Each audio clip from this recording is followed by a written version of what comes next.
Bismillahirrahmanirrahim.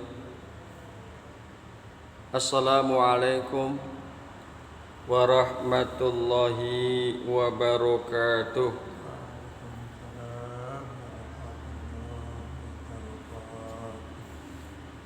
Bahasan kita pada pagi hari ini yakni Al-An'am ayat 102, di mana di dalam Al-An'am ayat 102 Allah kemukakan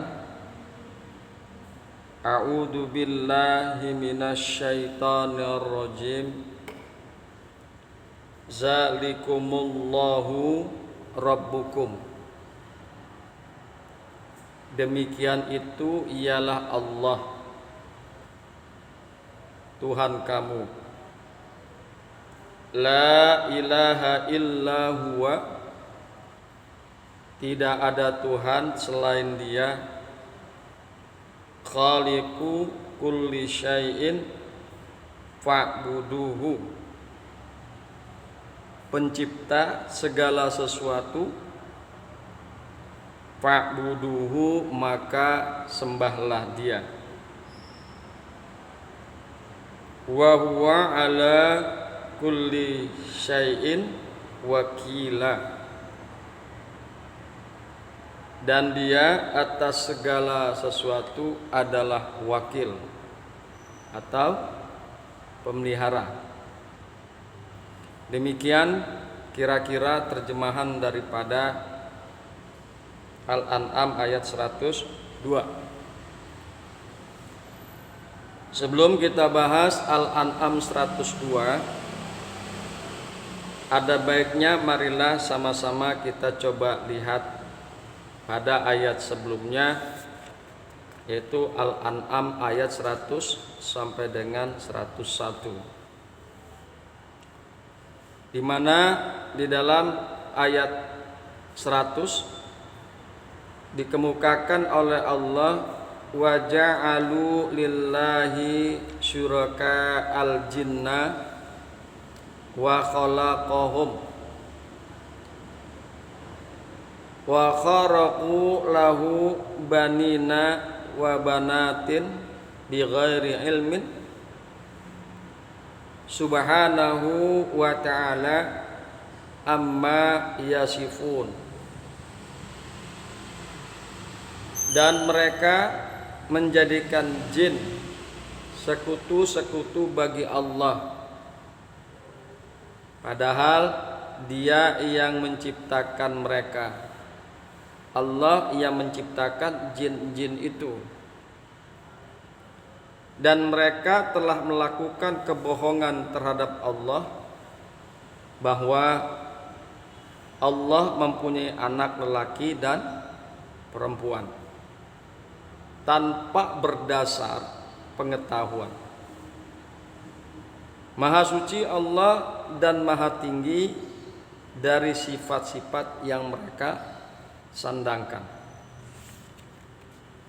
Kemudian di dalam ayat 101-nya Allah kemukakan badi'us samawati wal ard anna yakunu lahu waladun wa lam takul lahu sahibatun wa khalaqa kulla syai'in wa huwa bikulli syai'in alimun. Dia pencipta langit dan bumi. Bagaimana Dia mempunyai anak, padahal Dia tidak mempunyai istri? Tidak mungkin. Bagaimana mungkin Allah mempunyai anak, padahal Allah tidak mempunyai istri?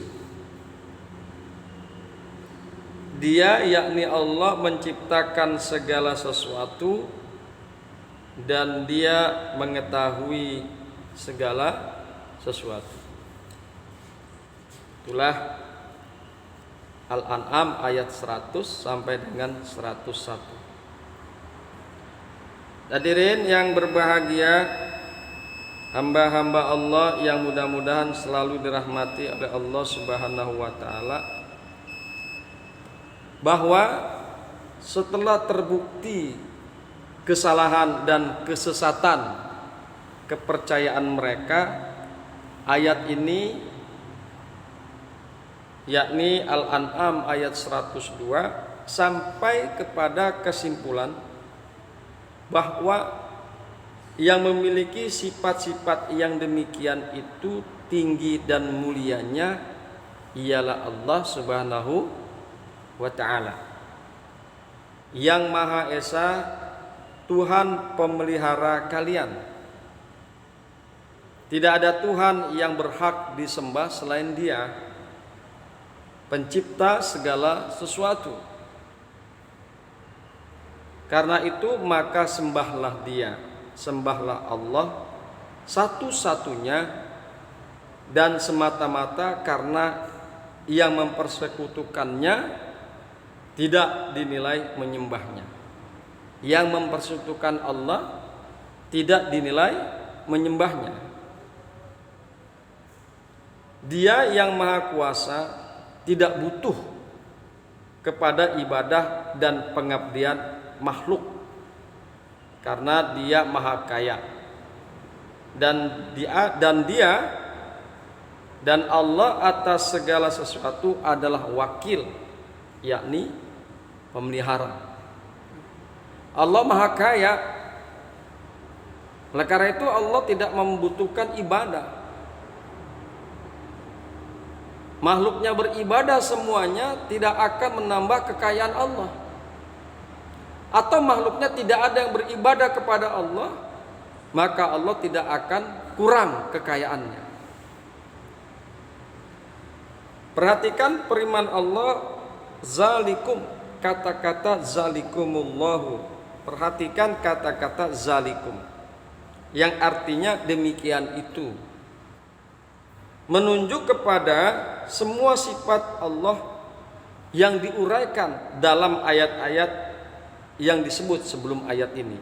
Tadi kita sudah bacakan ayat 100 sampai dengan 101. Bahkan meliputi segala sifat-sifat Allah pada ayat-ayat sebelumnya juga.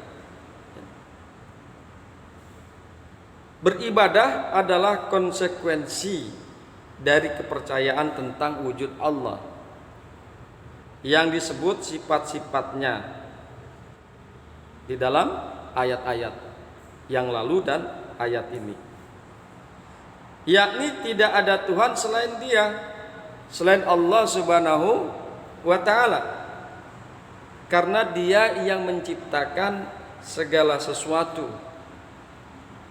Dan jika demikian, maka tidak ada yang bersekutu dengannya dalam ketuhanan dan penciptaan. Dan karena itu pula ibadah dan ketundukan semata-mata hanya tertuju kepada Allah, hanya tertuju kepadanya. Apalagi Dia adalah wakil atas segala sesuatu, yakni yang mengatur segala sesuatu. Allah itu mengatur segala sesuatu, baik yang berada di dunia maupun yang berada di langit, ataupun yang berada di antara langit dan dunia, antara bumi dan langit. Allah lah yang mengatur segala sesuatu, baik makhluk yang tampak maupun makhluk yang gaib. Allah lah yang mengatur segala sesuatu. Kemudian di dalam tafsir Jalalain dikemukakan, zalikum Allahu Rabbukum, yang demikian itu adalah Allah Tuhan kalian. La ilaha illa huwa, tidak ada Tuhan selain Dia, yakni selain Allah. Khaliqu kulli syai'in, Dialah Allah yang maha mencipta Dialah Allah pencipta segala sesuatu. Fa'buduhu wahiduhu, maka sembahlah Allah, maka esakanlah Allah. Wa huwa ala kulli syai'in wakila, dan dialah Allah atas segala sesuatu wakil. Hafizun, wa huwa ala kulli syai'in wakilun, dan dialah Allah atas segala sesuatu wakil. Dialah Allah yang memelihara atas segala sesuatu. Hadirin yang berbahagia, hamba-hamba Allah yang mudah-mudahan selalu dirahmati oleh Allah Subhanahu wa taala. Kemudian perhatikan kata-kata wakil yang berada di penghujung ayat 102 Al-An'am. Perhatikan kata-kata wakil. Wakil itu terambil dari kata wakala, yang pada dasarnya bermakna pengandalan pihak lain tentang urusan yang seharusnya ditangani oleh satu pihak. Demikian Ibnu Faris dalam Mu'jam Maqayisil Lughahnya. Jadi wakil atau wakala itu adalah menyerahkan sesuatu kepada pihak lain yang mana kita tidak bisa atau tidak mampu mengurusnya. Jadi kita angkatlah seorang wakil yang bisa membantu kita dalam menyelesaikan urusan tersebut. Kemarin kita sudah bahas tuh di dalam fikih masalah wakala.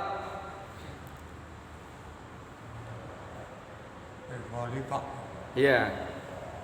Siapa yang diwakilkan atau diandalkan peranannya dalam satu urusan, maka perwakilan tersebut boleh jadi menyangkut hal-hal tertentu dan boleh jadi juga dalam segala hal. Allah atas segala sesuatu menjadi wakil. Jadi wakil kita untuk urusan segala sesuatu itu adalah Allah Subhanahu wa ta'ala, karena Allah lah yang maha berkuasa. Kita menyerahkan diri kita ini kepada Allah. Wa iza azamta fatawakkal 'alallah. Yang bisa membantu kita menjadi wakil kita dalam segala urusan adalah Allah Subhanahu wa ta'ala. Yang diwakilkan boleh jadi wajar untuk diandalkan karena adanya sifat-sifat dan kemampuan yang dimiliki, sehingga menjadi tenang hati yang mengandalkannya. Kita tidak bisa mengerjakan sesuatu perkara, tapi ada orang lain yang bisa mengerjakan perkara yang sedang kita hadapi. Maka orang lain tersebut kita angkat menjadi wakil untuk menyelesaikan perkara yang kita hadapi. Jika demikian, maka hati kita menjadi tenang. Hati kita menjadi tentram karena sudah mewakilkan perkara yang kita hadapi kepada orang yang mampu, kepada orang ahlinya. Kemarin kita sudah bahas di dalam wakalah bagaimana kita mengangkat pengacara untuk membantu kita dalam sidang pengadilan. Pengacara itu adalah menjadi wakil kita karena dia yang memahami dalam bidang hukum. Dengan demikian hati kita menjadi tenang, hati kita menjadi tentram.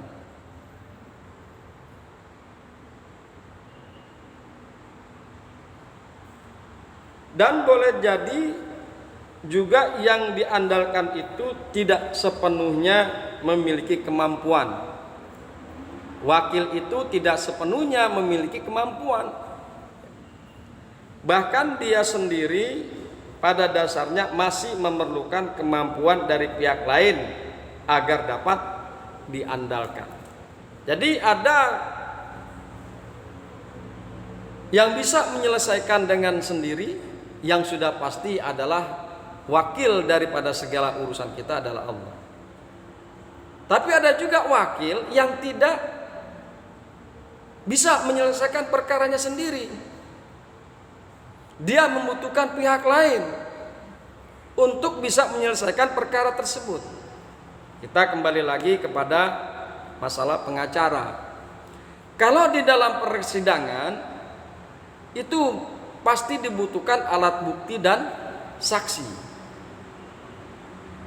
Alat bukti dan saksi itu yang bisa atau mampu membantu pengacara ataupun hakim untuk bisa menyelesaikan satu permasalahan.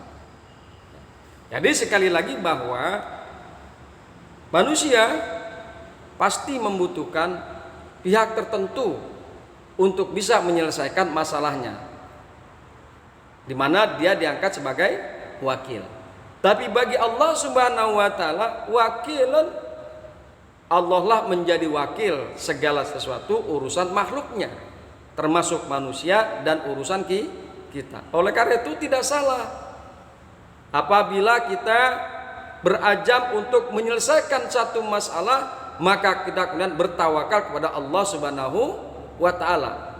Fa iza azamta fatawakkal 'alallah. Apabila kalian mempunyai satu azam, keinginan yang kuat akan sesuatu, fatawakal 'alallah, maka hendaklah bertawakal kepada Allah Subhanahu wa taala. Karena dialah zat yang memang menjadi wakil dalam segala urusan. Hadirin yang berbahagia, hamba-hamba Allah yang mudah-mudahan selalu dirahmati oleh Allah Subhanahu wa taala. Kemudian kata tawakal yang juga berakar kata sama dengan wakil, bukannya berarti penyerahan secara mutlak kepada Allah, tetapi penyerahan tersebut baru didahului dengan usaha manusiawi. Seorang sahabat Nabi menemui beliau di masjid tanpa terlebih dahulu menambat ontaknya. Ketika Nabi Shallallahu Alaihi Wasallam menanyakan tentang ontaknya, dia menjawab, "Aku telah bertawakal kepada Allah." Nabi kemudian meluruskan kekeliruannya tentang arti tawakal dengan bersabda, "I'tilha summa tawakal." Tambatkanlah terlebih dahulu untamu, kemudian setelah itu bertawakallah. Hadis riwayat At-Tirmidzi. Jadi ketika kita bertawakal kepada Allah harus didahului dengan ikhtiar.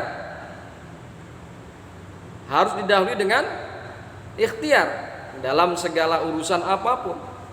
Gak bisa kita tanpa ikhtiar kemudian kita bertawakal kepada Allah. Itu namanya zalim. Zalim terhadap Allah Subhanahu wa taala dan juga zalim terhadap dirinya. Permasalahan yang kita hadapi harus diselesaikan secara manusiawi dulu. Harus diselesaikan secara manusiawi dulu. Misalnya ada sengketa tanah. Ada sengketa tanah yang kita hadapi. Sebelum kita masuk ke pengadilan, maka kita harus berusaha dulu, misalnya menyiapkan bukti-bukti, data-data yang seakurat masalah tanah tersebut. Setelah semua kita usahakan, yang bisa kita lakukan, yang bisa kita ikhtiarkan, kemudian jatuhlah ke pengadilan, maka setelah itu bertawakallah kepada Allah Subhanahu wa ta'ala. Keputusan akhir kumaha Allah, terserah Allah Subhanahu wa ta'ala. Demikianlah tawakal. Jadi sekali lagi, tawakal kepada Allah jika tidak diawali dengan ikhtiar, maka itu adalah zalim. Kita telah berlaku zalim baik kepada diri kita maupun kepada Allah Subhanahu wa ta'ala. Demikianlah yang bisa kita kaji pada pagi hari ini. Mudah-mudahan bermanfaat. Hadanallah wa iyyakum ajmain. Assalamualaikum warahmatullahi wabarakatuh.